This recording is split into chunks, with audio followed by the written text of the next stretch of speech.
আমরা লক্ষ্য করছি যে বিশেষ করে গত ৯ মাসে সরকার আসলে যে জাতীয় ঐক্য এবং সংহতি ধরে রাখার কথা ছিল সেটার পরিবর্তে সরকারের বিভিন্ন নীতি কর্মকাণ্ড রাজনৈতিক দলগুলোর সাথে সরকার একটা দূরত্বের সৃষ্টি করেছে এবং কিছু কিছু উপদেষ্টাদের বিতর্কিত মন্তব্য এবং কর্মকাণ্ড এই বিভাজনকে আরও বাড়িয়েছে, যার ফলে সরকারের সাথে রাজনৈতিক দলগুলোর একটা অনাস্থার সম্পর্ক গড়ে উঠেছে।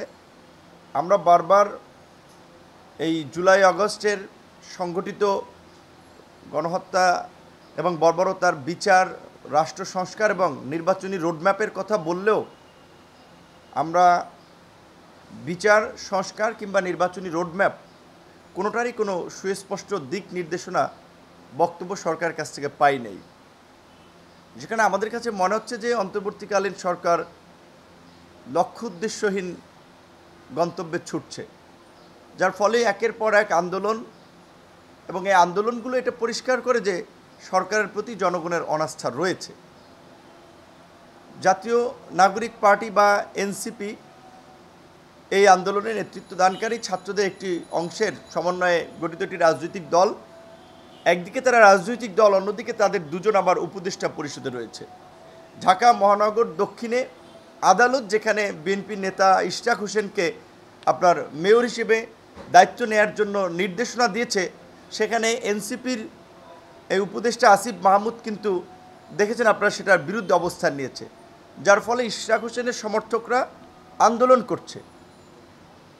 এই যে জটিলতা তৈরি হয়েছে গত ৭-৮ দিন ধরে আন্দোলনের, এইটা কিন্তু এই উপদেষ্টা আসিফ মাহমুদ হোক, নাবালক সাবালক ছোট বড় যাই হোক, কিন্তু উপদেষ্টার দায়িত্বে আছেন, তারাই কিন্তু এই জটিলতাটা তৈরি করছেন এবং এই যে একটা দেখানোর চেষ্টা করছে যে রাজনৈতিক দল কর্মসূচির নামে দুর্ভোগ তৈরি করছে, অথচ সরকারই কিন্তু এই পথে ইশরাক হোসেনকে ঠেলে দিয়েছে।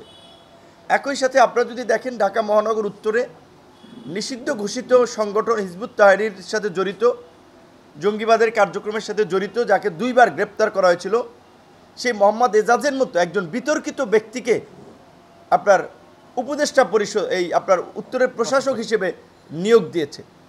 অনেকেই বলে, সাংবাদিক কিংবা দেশি বিদেশি আমাদের বন্ধুরা, যে এই সরকার উগ্রপন্থীদেরকে স্পেস দিচ্ছে, উগ্রপন্থীদেরকে সুযোগ দিচ্ছে।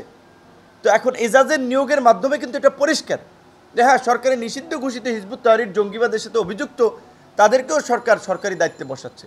তো আমরা মনে করি এটা আমাদের জন্য একটা নিরাপত্তার সংকট তৈরি করবে, বাংলাদেশ রাষ্ট্র সম্পর্কে বিদেশিদের কাছে নেতিবাচক ধারণা দিবে। একই সাথে আমরা লক্ষ্য করছি যে আপনার চট্টগ্রাম বন্দরের নিউমোরিং টার্মিনাল বিদেশিদের হাতে তুলে দেওয়ার যে ষড়যন্ত্র, বাংলাদেশের একমাত্র কৌশলগত বন্দর এটি যদি বিদেশিদের হাতে তুলে দেওয়া হয়, আমরা মনে করি সেটা আমাদের অভ্যন্তরীণ নিরাপত্তা তথা স্বাধীনতা সার্বভৌমত্বের জন্য হুমকি হবে।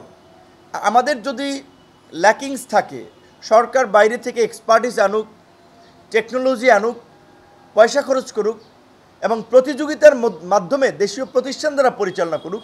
বন্দর পরিচালনা তো এমন আহামরি না যে যেটা বাংলাদেশ পারে না, অলরেডি তো বাংলাদেশের প্রতিষ্ঠানই করছে, বিভিন্ন প্রতিষ্ঠান করছে। তাহলে কেন শেখ হাসিনা ক্ষমতায় থাকার জন্য যেভাবে দেশকে বিক্রি করে ভারতের কাছে, চীনের কাছে, পশ্চিমাদের কাছে ভাগ ভাগ করে বিক্রি করতে চেয়েছিল, সেই বিক্রির একটা অংশই চট্টগ্রাম পোর্ট আপনার এই ডিপি ওয়ার্ল্ডকে দেওয়া, সরকার সেই পথে হাঁটছে। তাহলে সরকার তো শেখ হাসিনার পথেই হাঁটছে। শেখ হাসিনা এত খারাপ, তার পলিসি তো তারা নিচ্ছে। কালার এক্সপার্ট, জর্জ স্যাপ এবং মাইল্ড অন হ্যান্ডস টেকনোলজি সমৃদ্ধ অরিক্স ক্রিস্টাল ওয়াশ আপনার লন্ড্রি এক্সপার্ট। আপনারা লক্ষ্য করেছেন যে সেনা প্রধান এবং সামরিক বাহিনী নিয়ে আমাদের এই তথাকথিত কিছু বুদ্ধিজীবী এবং এই হঠাৎ গজিয়ে ওঠা তথাকথিত বিপ্লবী কয়েকজন ছাত্রনেতারা নানান ধরনের পরিস্থিতি তৈরি করার চেষ্টা করছে, সামরিক বাহিনী এবং প্রশাসনের মধ্যে বিশৃঙ্খলা তৈরির চেষ্টা করছে। তারা দেশকে আরেকটা সংঘাতের দিকে নিয়ে যেতে চাচ্ছে, নৈরাজ্যের দিকে নিয়ে যেতে চাচ্ছে, যে কারণে আমরা মনে করি যে সেনাবাহিনী এই ছাত্র জনতার গণ অভ্যুত্থানের শুরু থেকেই আমাদের সাথে ছিল এবং তাদের ছাত্র জনতার পাশে এসে দাঁড়ানোর ফলেই এই আন্দোলন চূড়ান্ত রূপ পেয়েছে এবং দেশপ্রেমিক সামরিক বাহিনীকে সেজন্য আমরা ধন্যবাদ জানাই। আমরা যে একটা নতুন রাষ্ট্র, নতুন রাজনৈতিক ব্যবস্থা গড়ে তুলতে চাই, সেখানে সামরিক বাহিনী, প্রশাসন, ছাত্র জনতা সকলের অংশগ্রহণ প্রয়োজন। সেখানে সামরিক বাহিনী কিংবা প্রশাসনের মধ্যে এই ধরনের বিশৃঙ্খলা তৈরি করে উস্কানি দিয়ে এটা করা সম্ভব নয়। যারা এগুলো করছে এর পেছনের কারণগুলো খতিয়ে দেখা দরকার।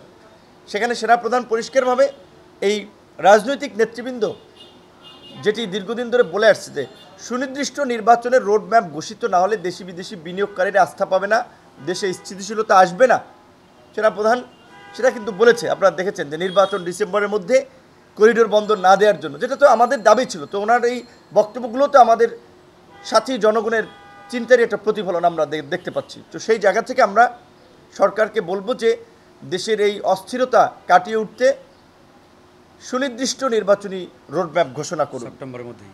আমরা দ্রুত সময়ের মধ্যেই এই সুনির্দিষ্ট রোডম্যাপের জন্য সরকারকে জাতীয় সংলাপের আহ্বান জানাই।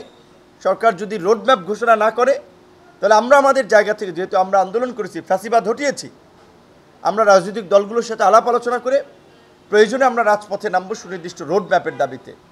একই সাথে একটা বিষয় আপনারা লক্ষ্য করেছেন যে গতকালকে এই জাতীয় নাগরিক পার্টির নেতা এখন অনেকে ওইখানে গিয়ে নেতা হয়ে যাচ্ছে, যারা আগে বিভিন্ন রাজনৈতিক দলের আপনার অখ্যাত নেতা ছিলেন কিংবা রাজনৈতিক দলছুট, বিভিন্ন জায়গার দলছুটদেরকে নিয়ে একটা দল গঠন করেছে, যার নিবন্ধনই এখন পর্যন্ত হয় নাই।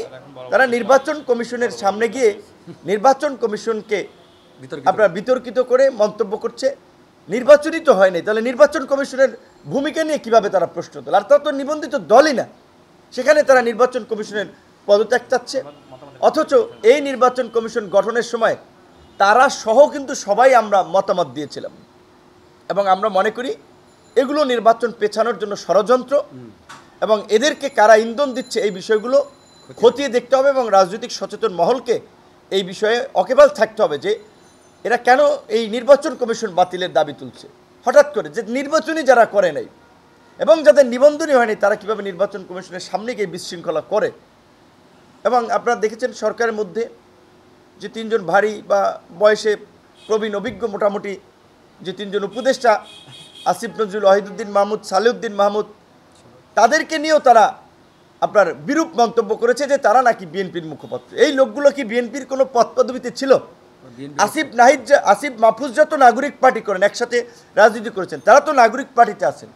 তো নাগরিক পার্টির এই নেতারা যখন বলেন যে আসিফ নজরুল কিংবা সালেউদ্দিন মাহমুদ, ওয়াহিদুদ্দিন মাহমুদদের পদত্যাগ করতে হবে, তার আগে তো তাদের নেতাদেরকে পদত্যাগ করানো দরকার ছিল। আসিফ নজরুল কিংবা সালেউদ্দিন মাহমুদ, ওয়াহিদুদ্দিন মাহমুদ তো রাজনৈতিক ব্যক্তিত্ব না, বরঞ্চ তাদের যে অভিজ্ঞতা রয়েছে, তাদের যে দূরদর্শিতা রয়েছে, তারা না থাকলে তো সরকার আরও টালমাটাল হয়ে যেত।